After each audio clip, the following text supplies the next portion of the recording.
Hello, hello. Welcome to Your Home by Design, the podcast where we talk all about our homes and how they affect our health and well-being. Some episodes we delve deep into the research and some we just chat.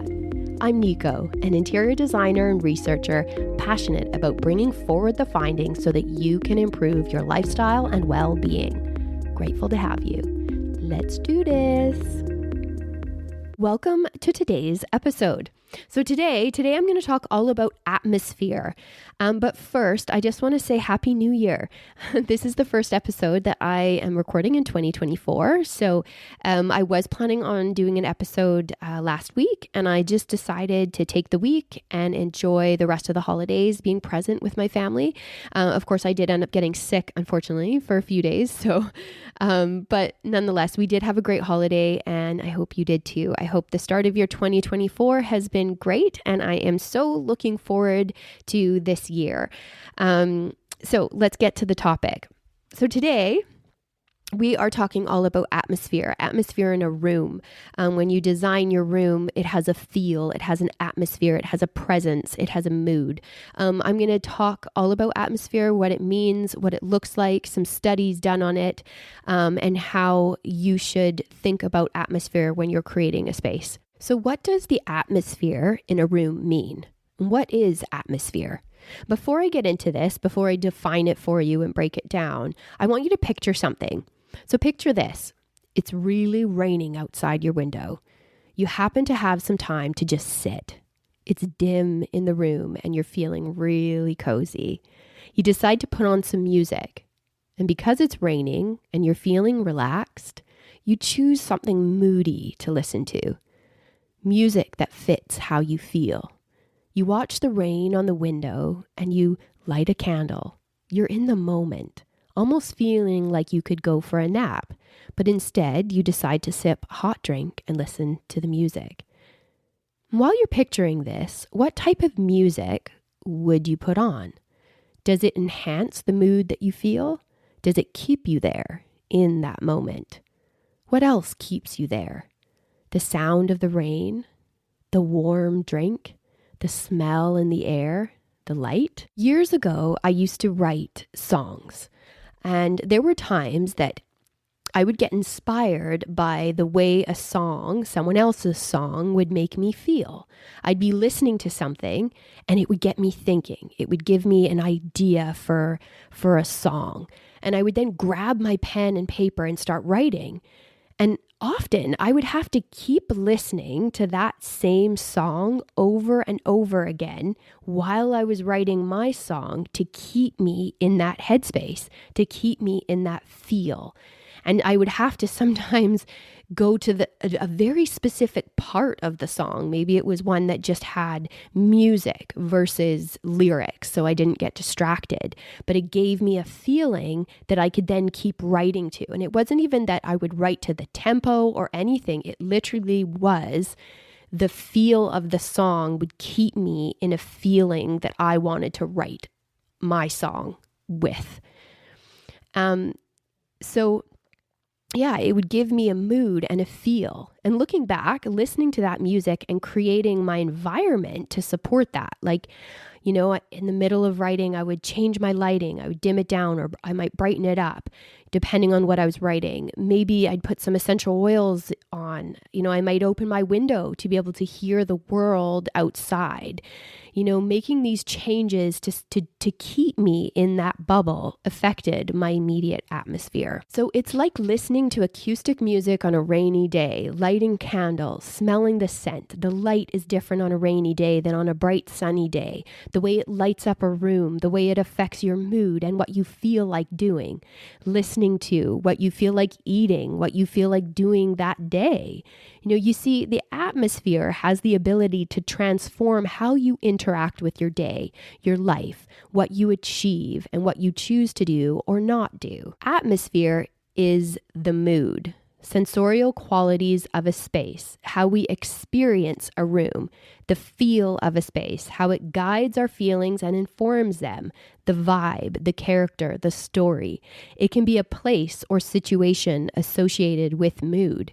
How we feel before we enter a room can be changed or altered based on what the atmosphere is when we enter.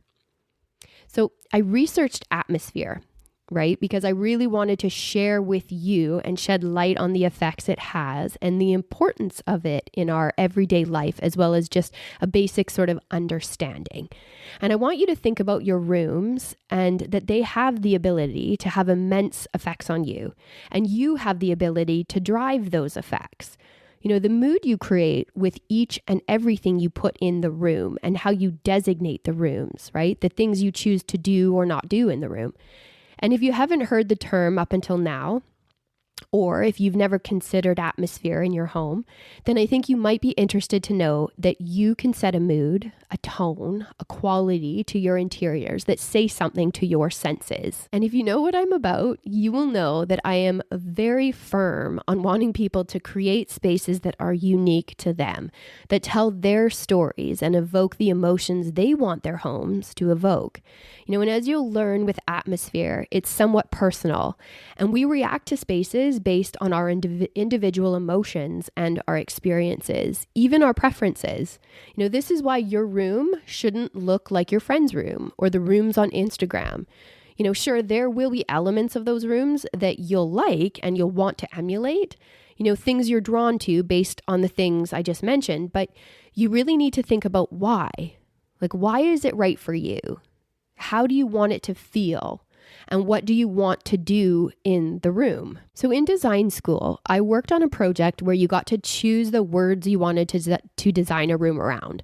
So basically, there was a ton of words and we had to choose 2 words.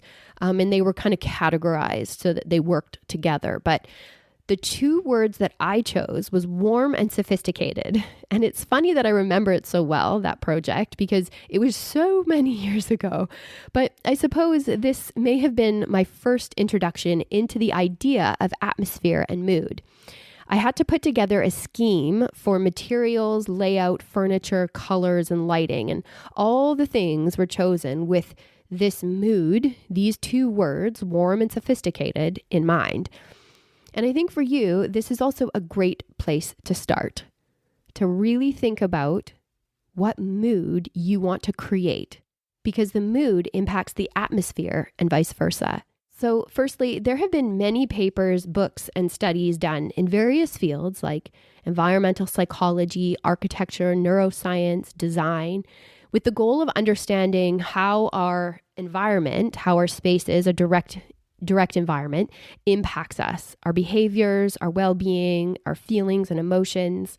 These studies are often rooted in sensory experiences. So atmosphere and sensory experiences are connected. So things like color psychology and lighting and spatial design and biophilic design. So I'm going to run through those 4 topics quickly with some research there, but there are many more topics that are rooted in sensory experiences.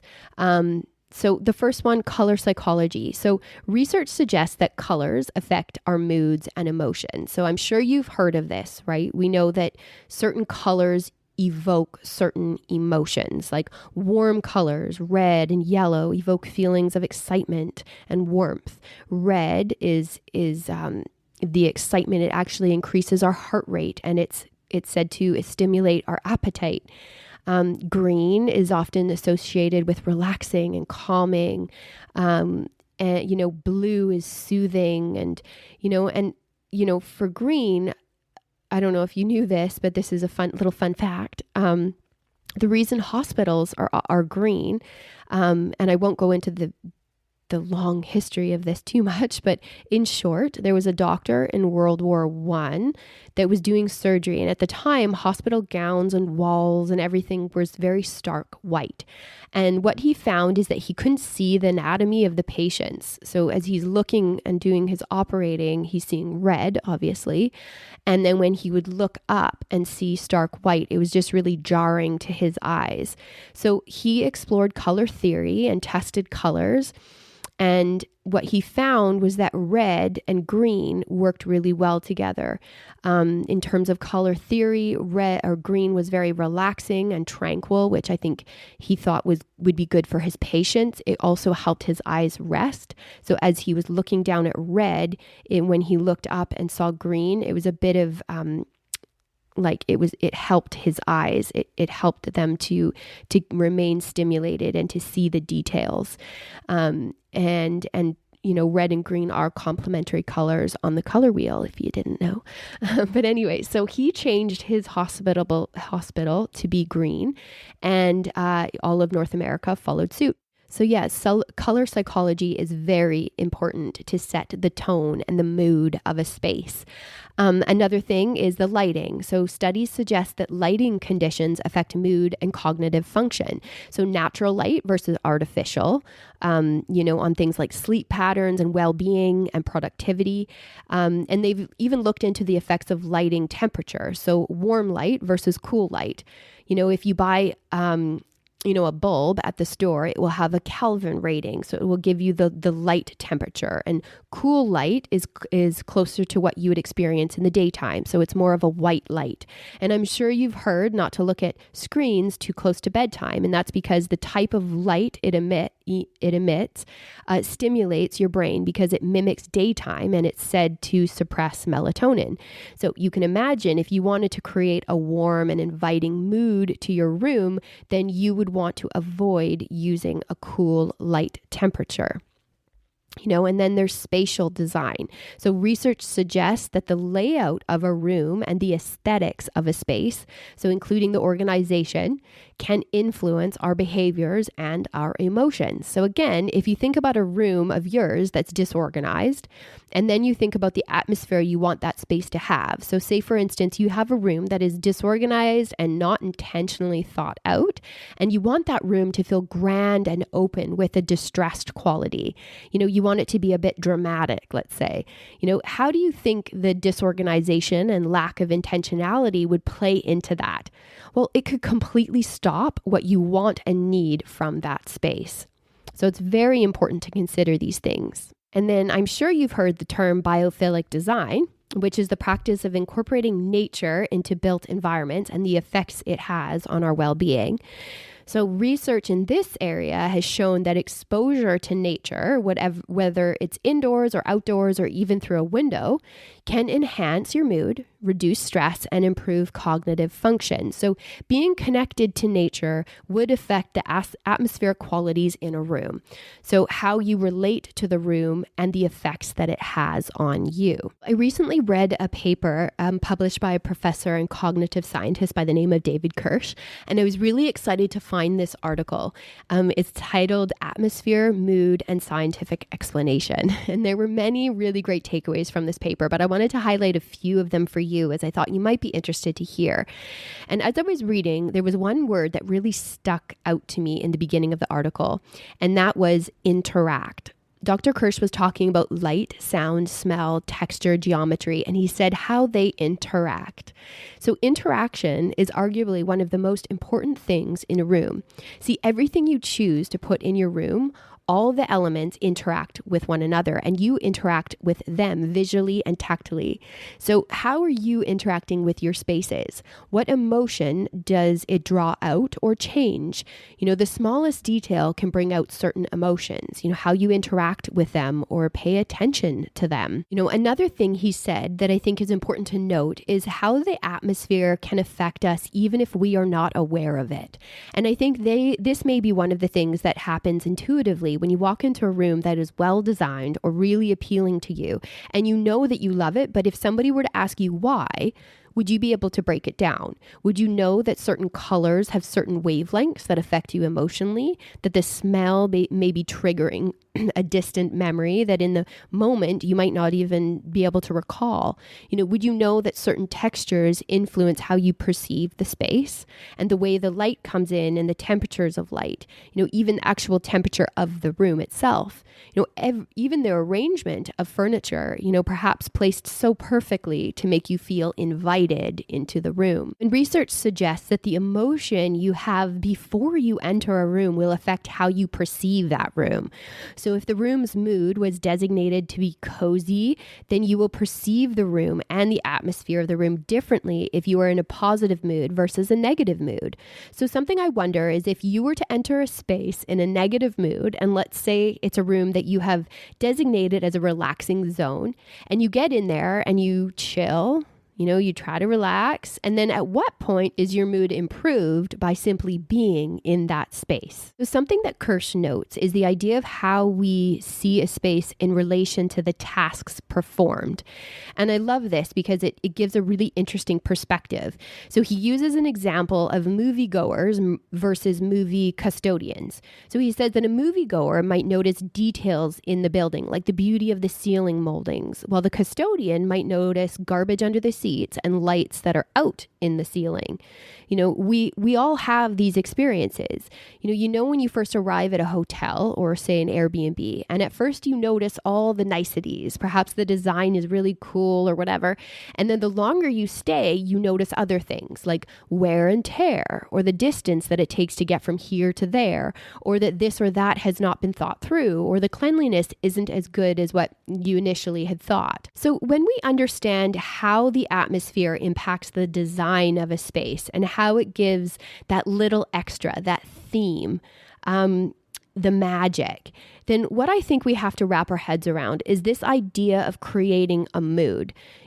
If you want to design a room that has an atmosphere, then I think the best place to start is deciding on the mood you want for that room.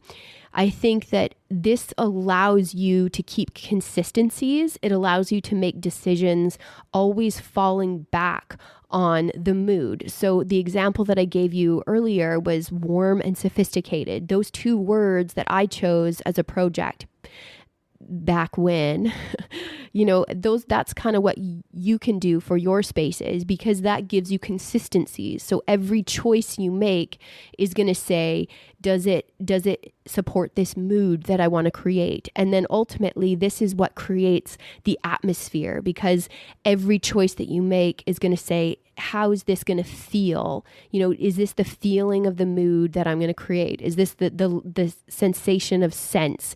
Is this the light levels that I want to create? And so how can this mood that I want be supported by all of the design elements in the room? And then overall, that's going to affect and create that atmosphere. When you walk into that room, it will have atmosphere if you've made each one of those choices with intention. So if you decide on the mood, then you can make those choices to support that, like I mentioned. So, the colors, lighting, textural details, visual details, and that's what creates the atmosphere. And of course, if you're fortunate enough to live somewhere that has an atmosphere with the setting or the architecture, but if you don't then think about how you can create it with the things like materials in the space. For example, a stone can have different qualities in the way you treat it. For instance, it could be polished or honed. It could be cut or drilled. So each material has a way to do it that lends itself to the atmosphere, the mood that you want to create. And I think too that we have this idea of getting things quickly, right? And this is perhaps an episode for another day. But why do we want things so fast? We want to walk into a store that has what we're looking for and walk out done and done. But the magic is often in the time, the patience for the thing that speaks to you most, that supports the mood that you want to create. I know I have witnessed several times when a person has something in mind and they walk into the store and walk out with something different than what they originally wanted because the store didn't have what they had in mind. So instead of looking somewhere else to find that perfect thing and to stay authentic with what you want, they instead compromise for the sake of want. And that compromise often takes you out of your space.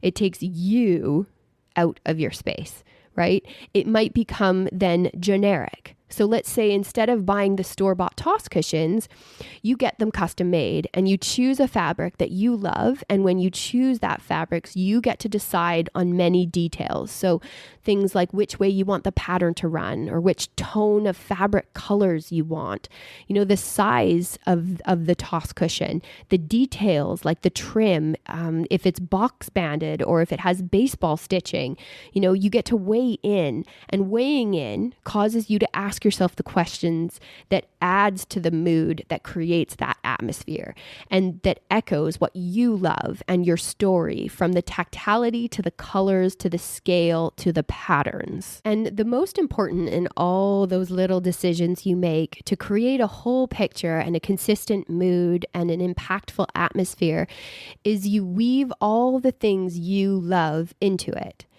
Be authentic and be intentional. That is so very important. So I was reading some work by a German philosopher by the name of Gernot Bomi, who explored the concept of atmosphere and how we interact with the environments. And he emphasized the role of environments in shaping our perception and the feelings we have within spaces. So he suggests that our perception of space involves other senses, such as touch, sound, smell, and even temperature. These sensory inputs contribute to the creator atmosphere and influence our emotional responses. And I love his take on subjective experience because he emphasizes that each person perceives and interprets the atmosphere differently based on their personal background, their emotions, experiences. And I think this is why it is so key to design spaces to suit you. So when I say be authentic, because that's why, because it has to touch you, and the way your space, the way your room is going to impact you is going to be different than it impacts, say, a stranger that walks into your room. Even if you create the mood and the atmosphere, what you bring into that space, is going to resonate with you differently than what it would someone else. So he also talks about how designers and architects can create or manipulate atmospheres within the space to evolve specific emotional responses. So as I mentioned, if you want to create an atmosphere, then if you decide on the mood you want in the room, first ask yourself what you need the room to function like. And the reason for this is if you work in a room out of your home and you need it to be uplifting and keep you alert, you're not going to choose a mood like relaxed and chill, as this would call for a completely different approach to every choice. So you have to think about the function of the room and what you need the room to do for you before you consider what mood you want to create. And if you're curious about the different moods that you can create in a space, let's say you're looking for a list of moods, I was thinking that I might create a PDF with a list of moods that you can access. So I will link that to the show notes. I don't think I'll have it ready for when I launch this, but I will link it to the show notes in the next week or so. Anyway, if you are interested in that, you can also DM me on Instagram. You can just say mood list, and I will send you that PDF as soon as it's done. But anyway, today I just want to leave you with this. It's a quote by Louis Barragan. I hope I'm pronouncing that right. He is a very famous architect. So this is a quote from him. Architecture is an art when one consciously or unconsciously creates aesthetic emotion in the atmosphere and when this environment produces well-being. I hope you enjoyed today's podcast. Chat soon. Thanks so much for listening today. If you found this episode helpful, the best way to support the show is to follow along and share it with someone who'd love it too. And if you'd like to go a step further, you can become one of our Better Living backers. It's a small monthly contribution that helps keep the show going. And as a thank you, I'll send you a personal note along with a 15% discount for the Create Space course when it launches. You can find the support the show link right in the show notes. I'm so glad you're here. Thanks for creating space with me.